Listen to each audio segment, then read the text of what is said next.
Lubos na ikinalulugod ng manunulat na ibahagi ang kwentong ito ng libre at ang inyong pagtangkilik ang pinakamahalagang gantimpala.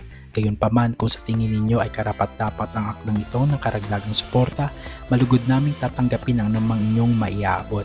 Maaari po ninyong gamitin ang QR code o ang bank account details na makikita ninyo sa inyong screen. Anumang halaga ay makakatulong upang patuloy na makalikha ng bagong kwento.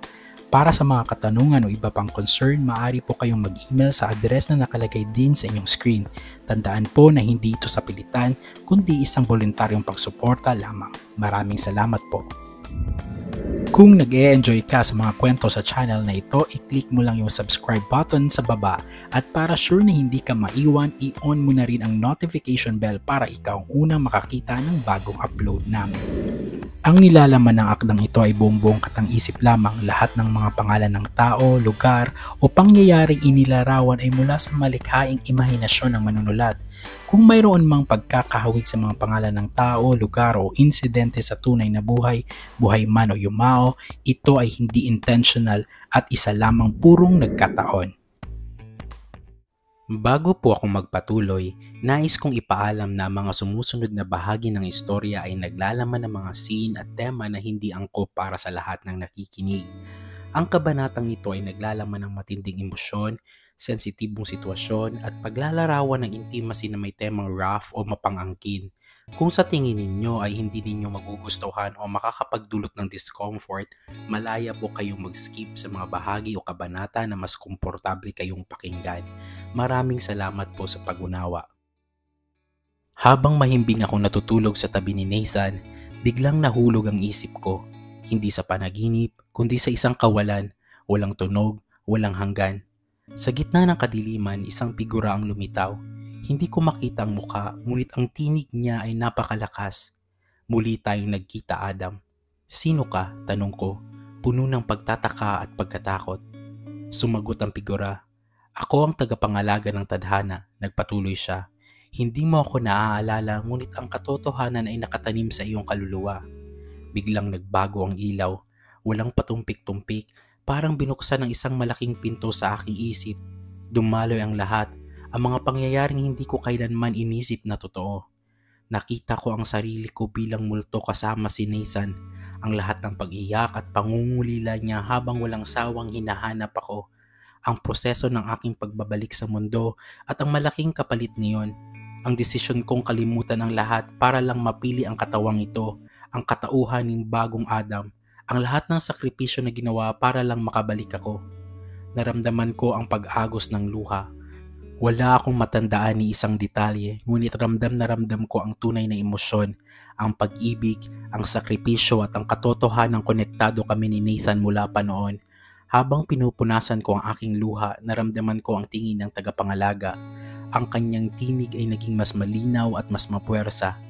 Kahit hindi ko dapat ito sabihin sa iyo, Adam, kinakailangan mong malaman ang kasiguraduhan, pahayag ng tagapangalaga. Ang lahat na nangyari sa iyo ngayon sa kasalukuyan ay tama at nakatadhana. Ang pag-iibigan ninyo ni Nathan ay magpapatuloy. Ito ang tamang panahon para sa inyo. Ang mga salitang iyon ay tila bumasag sa lahat ng aking agam-agam. Alisin mo na ang agam-agam sa iyong puso at isip. Kahit wala ka mang maintindihan, yakapin mo ang nakatakda. Kailangan mong tanggapin ang katotohanan. Ang liwanag ay unti-unting lumalabo, ngunit ang kanyang huling salita ay nananatiling malinaw. Si Nathan ay para sa iyo, ikaw ay para kay Nathan. Ito ang tamang panahon para sa inyo. Nagising ako, dahan-dahan. Ang dilim ng gabi at ang lamig ng kumot ang nagsalubong sa akin. Ngunit ang isip ko, naiwan sa kawalan, paulit-ulit ang salitang nakatadhana. Walang Nathan sa tabi ko. Sa halip na init niya, suminghot ako ng mabangong amoy ng masarap na pagkain na niluluto, amoy bahay, amoy komportable. Tumayo ako, hubad at walang saplot. Hindi na mahalaga ang kahihiyan. Ang pangangailangan ko makita at kausapin si Nathan matapos ang lahat ng revelation ay mas matindi pa kaysa sa anumang pag-iingat o pagpipigil. Sinundan ko ang amoy. Tumakbo ko patungo sa kusina kung saan lalong lumalakas ang init ng niluluto. Nang makarating ako sa kusina, huminto ako sa gitna ng silid. Nakita ko si Nathan, Nakatalikod siya sa akin, abala sa pagluluto. Hubot-hubad din siya. Tila walang pakialam sa mundo. Ang liwanag ng kusina ay nagbibigay diin sa bawat linya at maskuladong hubog ng kanyang likod. Nathan, tawag ko. Ang boses ko ay paos at nagmamadali. Agad siyang humarap sa akin. Ang mga mata niya ay nagtataka, ngunit nang makita niya akong hubad at nagmamadali, nagbago ang kanyang ekspresyon. Hindi na ako nag-aksaya ng oras. Tumakbo ako at niyakap ang nakahubad na si Nathan ng kahigpit. Habang yakap, ibinulong ko sa kanyang balikat ang lahat. Nagpakita sa akin ang tagapangalaga ng tadhana. Pahayag ko, halos hindi makahinga. Naramdaman ko ang pag-igting ng katawan ni Nathan. Bahagya siyang napatigil sa pagyakap, tila nagulat sa binanggit kong pangalan. Pinakita niya sa akin ang lahat, patuloy ko. Alam ko na, Nathan. Mahal na mahal kita. Wala nang dahilan para magduda. Tayo lang, nakatadhana tayo. Ang matitinding emosyon sa aking mukha ay tila tumama sa kanya. Ang pagtataka niya ay napalitan ng malaking pagmamahal. Napayakap si Nathan ng kahigpit sa akin. Ang yakap niya ay masikip, desperado at puno ng pag-amin. Huwag mo na akong iwan, Adam. Kahit kailan hindi na kita pakakawalan pa, bulong niya. Ang yakap ni Nathan ay masikip. Tila ayaw na niya akong makawala pa. Ang init ng kanyang balat ay lumabas mula sa aming pagkakalapat. Sa gitna ng aming desperadong pagyakap, naramdaman ko ang kanya. Biglang tumigas ang pagkalalaki ni Nathan, ngunit hindi lang iyon. Kasabay nito, naramdaman ko rin ang sarili ko. Ang aking katawan ay nagbigay ng sarili niyang sagot sa pag-amin at pangako ni Nathan. Tumigas din ang aking pagkalalaki. Ang pagkakabangga ng aming pagkalalaki habang kami ay yakap ay tila isang huling kumpirmasyon, isang walang salitang pangako na ang gabi ay hindi pa tapos. Ngunit hindi namin alam, may nakamasid sa amin. Sa isang sulok ng kusina, nakatayo ang tagapangalaga ng tadhana. Hindi namin siya nakikita, ngunit ang kanyang mga mata ay seryosong nakatutok sa amin. Biglang nagkumpas ang tagapangalaga. Ang kanyang kamay ay umilaw ng bahagya at ang puwersa ay dumiretso sa akin. Naramdaman ko ang kuryente sa aking likod. Nagulat si Nathan at higpit ang kanyang yakap at kumawala.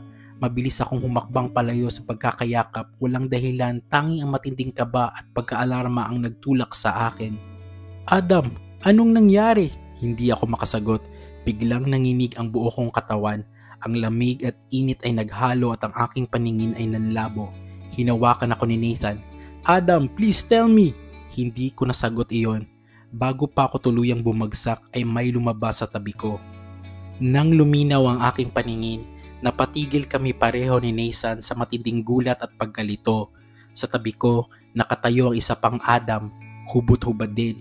Ganap na kamukha ko at parehong gulat sa nangyari. Nagkaroon ng dalawang Adam sa kusina. Nakatitig si Nathan sa aming dalawa. Ang mga mata niya ay nanlaki sa matinding gulat at pagtataka. Sinubukan niyang magsalita ngunit walang tunog na lumabas sa kanyang lalamunan. Hindi na siya binigyan ng pagkakataon. Sabay kaming gumalaw ng ikalawang Adam. Tulad ng isang malakas na agos at hindi mapigilan, sinunggaban namin si Nathan ng halikan. Dinoble ang init. Ang labi ko at ang kalawang Adam ay nag-aagawan sa pag-angkin kay Nathan. Ang halik ay marahas at walang tigil. Pinupuno ang kanyang bibig ng pagnanasa. Kasabay nito, dalawa kaming nakahawak sa pagkalalaki niya. Ang aming mga kamay ay gumagalaw ng sabay, tila isang kaluluwa lang ang nagpapatakbo sa aming dalawang katawan. Si Nathan na hindi makapagsalita ay sumuko sa atake. Ang kanyang pagkalalaki ay tirik na tirik, matigas at handang-handa para sa amin. Ito ang katotohanan, dalawang mahal niya sa magkaibang panahon, ngunit may iisang kaluluwa ang nagsisilbi sa kanya ngayon. Sabay naming sinakop ang init ni Nathan. Ang aming mga ulo ay nagbanggaan, nag-aagawan sa pag-angkin. Sumabog ang mga ungol ni Nathan. Hindi siya makahinga. Ang kanyang katawan ay nanghina sa tindi at ang mga kamay niya ay kumapit sa aming buhok. Idinidiin kami ng mas madiin pa. Naulol siya. Kung hindi na niya kinayang isang Adam, paano pa ang dalawa? Ang kusina ay napuno ng tunog ng kanyang pagsuko sa dobling sarap. Habang kami ay abala sa walang tigil na pagsuyo, ang ikalawang Adam ay biglang humiwalay ng bahagya. Ngunit ang kanyang kamay ay nananatiling nakakapit sa pagkalalaki ni Nathan. Tiningnan niya si Nathan, ang mga mata ay nagningning sa pagnanasa. Gusto ko rin ang init, bulong niya. Ang boses ay paos, mapilit. Gusto ko rin ang tubig na galing sa iyo, Nathan. Ang mga salitang iyon ay tila kuryenteng tumama kay Nathan. Naulol siya lalo. Ang kanyang hininga ay naging mas mabilis at ang kanyang mga mata ay lalong naningkit. Ang pagkalalaki niya na matigas na ay nagsimula nang maglabas ng paunang katas. Iyon ang senyales na malapit na siyang sumuko. Ang kombinasyon ng walang awa kong pagsuyo at ang mapilit at nakakaakit na tinig ng ikalawang Adam ay labis na para kay Nathan. Ang kanyang katawan ay umigting sa sukdulan, handang-handa ng sumabog. Ang pagnanasa at emosyon ni Nathan ay umabot na sa rurok. Biglang nagbago si Nathan. Ang kanyang mukha ay puno ng galit at walang awang pag-angkin. Hinalikan niya kaming dalawa ng marahas at sunod-sunod. Isang halik na nag-uutos, hindi nagsusuyo. Mabilis siyang kumilos. Hinila niya ang ikalawang Adam at ipinahiga sa sahig. Walang tigil niyang nilamutak ang butas nito gamit ang kanyang kamay na nagdulot ng matinding ungol dito. Ako naman ay hinila niya at pinahiga sa likod. Inayos sa ilalim niya. Ipinatong niya ang kanyang bigat sa akin. Sa gitna ng walang tigil sa paghalik ni Nathan sa butas ng ikalawang Adam, sinimulan niya akong bayuhin sa aking bibig. Ang kanyang pagkalalaki ay pumasok at lumabas sa aking bibig ng mabilis at walang awa, walang tigil. Ang kusina ay napuno ng walang awang pag-angkin at sukdulang sarap na sabay-sabay naming naramdaman. Ako, ang pangalawang Adam at si Nathan ang aming tagapagdomina. Ang galaw ni Nathan ay naging mabilis at walang awa. Ang tindi ng kanyang pag-atake sa aking bibig ay nagdulot ng pagkahilo sa akin. Biglang nanginig ang kanyang buong katawan. Isang malakas na paglabas ang dumating. Naramdaman ko ang mainit na likido, ang kanyang katas na pumuno sa aking bibig. Ngunit hindi pa siya tapos. Mabilis na tinanggal ni Nathan ang kanyang sarili mula sa akin. Ang kanyang mga mata ay nagningning sa pag-angkin. Hinarap niya ang ikalawang Adam na nakahiga pa rin sa sahig at sinimulan niyang pasukin ang butas nito. Isang matinis na sigaw ang pinakawalan ng ikalawang Adam. Napasigaw ito sa sakit dahil sa sobrang tigas at laki pa rin ng pagkalalaki ni Nathan. Binabayo ni Nathan ang ikalawang Adam na parang walang bukas. Ang tunog ng pagtama ng katawan ay pumuno sa kusina. Naramdaman ko ang selos. Ang atensyon ni Nathan ay ganap nang nakatuon sa ikalawang Adam. Ngunit bigla akong sinabihan ni Nathan, "Tumabi ka sa kanya, mahal ko." Nagsimula ang pagpapalit-palit. Hindi na talaga makontrol si Nathan. Lahat ng pangungulila at galit niya sa mga nakaraang kaganapan ay pinalabas niya sa amin. Ang pagbayo ay mabilis, marahas at nakakasakit sa aming dalawa. Ngunit kasabay niyon, ang bawat pagpasok ay nagdadala rin ng sukdulang sarap. Ang galaw ni Nathan ay unti-unting bumabagal, ngunit ang tindi ay nananatili. Halos hindi na siya makahinga, ngunit ang kanyang mga mata ay nagniningning sa walang hanggang pagnanasa. Maya-maya biglang huminto siya sa pagbayo. Huminga siya ng malalim at pagkatapos ay bumaba siya sa pagitan namin. Tiningnan niya kaming dalawa. "Humiga kayo," utos niya. Ang boses ay paos ngunit matatag. "Gusto kong kainin yung dalawa ang pagkalalaki ko ulit." Sinunod namin siya agad-agad. Humiga kami at aming mga ulo ay magkatabi sa gitna ng sahig ng kusina. Ibinaba niya ang kanyang pagkalalaki sa pagitan ng aming dalawang mukha. Ito ay lubhang matigas, nagbabanta na sumabog. "Gusto kong labasan sa bibig ninyong dalawa," bulong niya. Ang mga salita ay tila isang pakiusap at pag-angkin ng sabay. Sinimulan namin ng ikalawang Adam ang huling pagsuyo. Ang hinihingi niya higit pa sa sarap, ito ay ang pag-angkin sa lahat ng bahagi namin. Ang aming mga bibig ay nag-aagawan sa pag-angkin.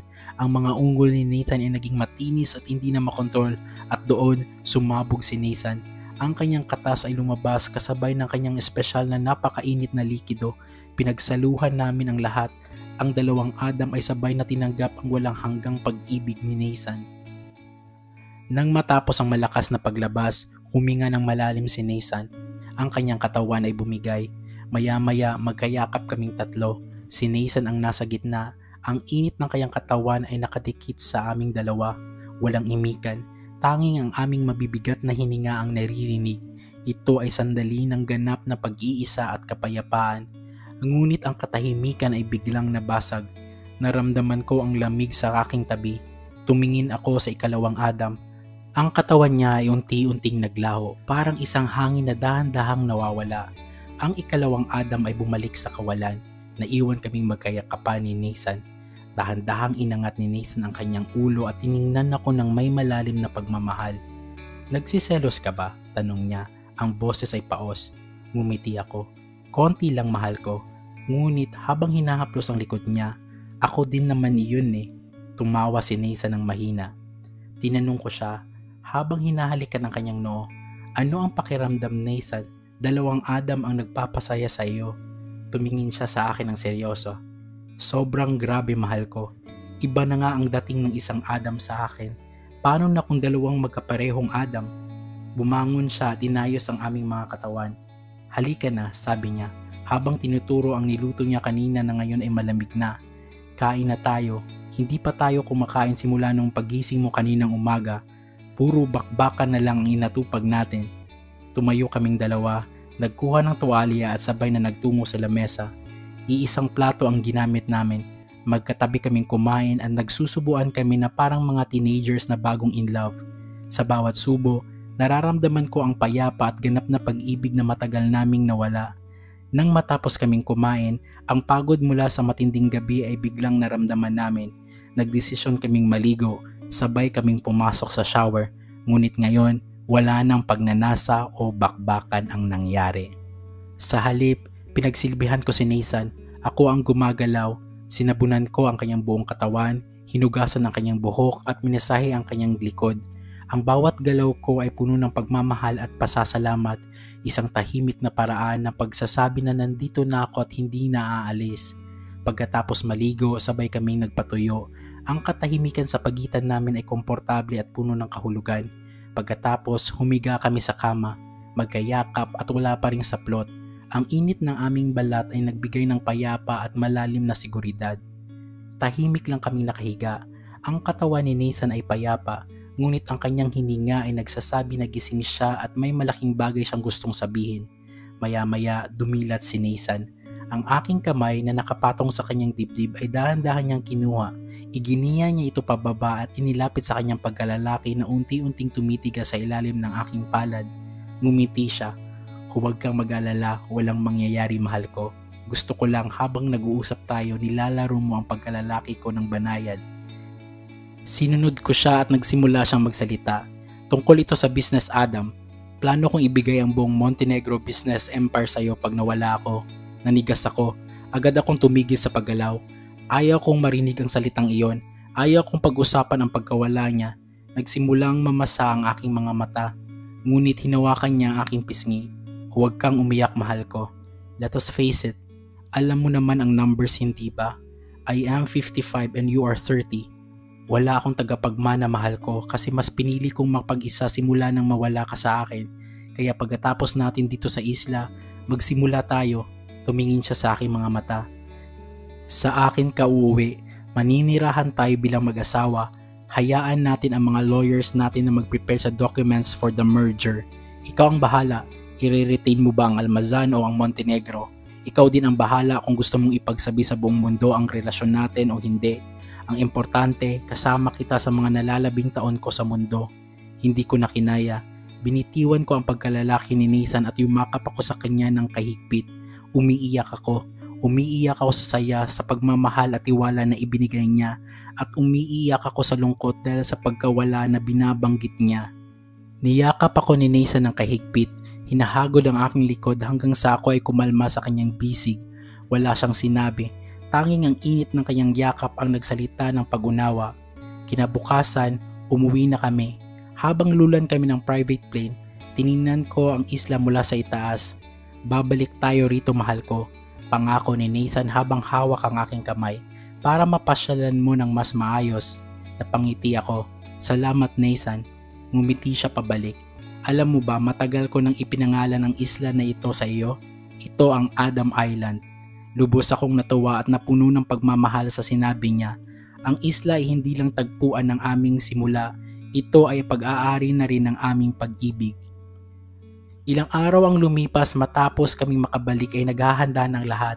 Nagkaroon ng isang malaking press conference para sa publiko kung saan ipinaalam ang plano ng Montenegro Business Empire at Almazan Telecommunication Company. Tiningnan ko si Nathan habang siya ay nagsasalita. Hindi merger ang magaganap kung saan 2 korporasyon ang magsasama at isa lang ang matitira. Ang mas malaki at mas seryosong hakbang na pinili namin ay ang consolidation. Ang consolidation ay kung saan 2 o o higit pang korporasyon ang magsasama upang bumuo ng isang ganap na bago at iisang korporasyon at lahat ng original na corporation ay mawawala. Malinaw na ipiniliwanag ni Nathan sa press con na ang consolidation na ito ay hindi magdudulot ng layoffs, walang mawawala ng trabaho. Ito ay lalong nagpatuwa sa mga empleyado ng dalawang kumpanya. Ang prosesong ito ay nagpapakita ng aming ganap na pag-iisa. Hindi lang ito pagsasama ng pera kundi paglikha ng panibagong simula. Ang bagong pangalan ng corporation ay Montenegro at Almazan Equity Ventures. Pagkatapos ng press conference, agad na sinimulan ang paghahanda ng lahat ng paperworks para sa consolidation. Ang buhay ko at ang buhay namin ay formal nang magbabago. Umuwi din ng Pilipinas para sa press conference ang aking mga magulang na sina Carl at Samantha Belmonte, pati na ang aking lolo at lola na sina Roger at Lorna Almazan. Kitang-kitang kasiyahan nila at sa pag-aproba sa consolidation ng dalawang higanting kumpanya. Pagkatapos ng press con, nagtungo kaming lahat sa Viridian, ang eksklusibong restaurant na pagmamay-ari ni Nathan, ang lugar kung saan niya ako dinukot at nagsimula ang lahat. Ang pagbalik namin doon ay nagdulot ng kakaibang kaba sa akin. Ang kaba ko ay tumindi. Hindi ko pa nasasabi sa kanila ang tungkol sa relasyon namin ni Nathan. Habang naghihintay ng pagkain, biglang nagsalita si Dad at diretso siyang tumingin kay Nathan. Chairman, simula niya. Ang kanyang boses ay seryoso ngunit puno ng respeto. So you really fight for my son? Agad namang sumingit si Lolo Roger. Ang boses ay mapaglaro at may alam. He is not just your son. He is mine too. Nagulat ako sa narinig. Ang pag-uusap ay tila may malalim na kahulugan na hindi ko maintindihan. Tumingin ako sa kanilang dalawa. Ang aking puso ay tumitibok ng mabilis. Alam nyo? Tanong ko. Ang aking boses ay paos at hindi makapaniwala. Tumingin lang si Dad at Lolo Roger na tila nag-aantay ng sagot mula sa iba. Si Nathan ay ngumiti lang. Ang kanyang mga mata ay nagpapaalala sa akin ng aming pagmamahalan. Si Mami na ang sumagot. Oo anak, simula nung ipinanganak kita nararamdaman ko na, pero naging kumpirmado ito dahil sa mga panaginip mo at noong nagkita kayo ni Nathan 10 taon na ang nakalipas bago nawala ang mga alaala mo. Ngumiti lang din si Lola Lorna at tumango na sumang-ayon sa sinabi ni Mami, tila matagal na nilang alam ang lahat. Tumingin si Nathan sa pamilya ko at ngumiti ng may labis na paggalang. Salamat po sa pagtanggap at pag-iingat sa kanya, simula ni Nathan. Pagkatapos, tumingin siya sa akin. Ang kanyang mga mata ay puno ng pighati at pag-ibig. Hindi ako nakamove forward, Adam, kahit kailan. Napuno ng katahimikan ang lamesa. Ang bawat isa ay nakatingin sa kanya. Pagkatapos naming mag-usap ng pamilya mo 10 taon na ang nakalipas habang wala ka pa ring malay, alam ko na. Alam kong hindi na ako pwedeng maging malapit sa iyo dahil sa aming pinagkasunduan. Ilang taon kong kinimkim ang pagmamahal na iyon. Napalunok si Nathan. Una, kontento lang ako sa mga balita at updates patungkol sa iyo. Pero habang tumatagal hindi ko na kinaya. Nakita ko kung gaano ka kahusay, kung gaano ka nagningning bilang Adam Belmonte at naramdaman ko na para akong ninakawan ng panahon. Kaya I made my move. Tumingin siya sa akin ng diretso. Kailangan kitang makausap. Kailangan mo akong mahalin ulit. And I made you love me again. Ang kanyang pag-amin ay hindi na kailangan tanungin, ito ang buong katotohanan sa likod ng kanyang mga desisyon. Ang consolidation ay naging ganap ng matagumpay.